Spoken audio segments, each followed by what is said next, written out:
guards flagged waved, his whistle blew, and they were off. Soon they saw the village. There were the boys. They all had stones. "Are you ready, Henry?" said his driver. "Sneeze hard when I tell you." "Now!" he said, and turned the handle. Smoke and steam and ashes spouted from his foot. They went all over the bridge, all over the boys who ran away as black as soot.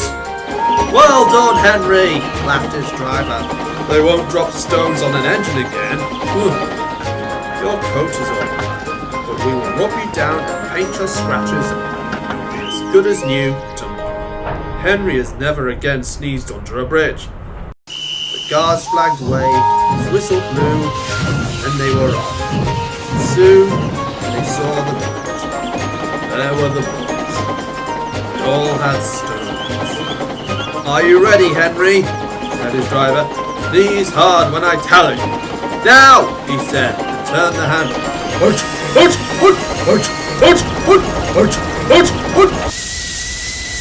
Sir, the pressure! It's too much! Sam, I know. Not to get all Dr. Phil on you, but you need balance in your life or you just explode. Funny you should say that, sir.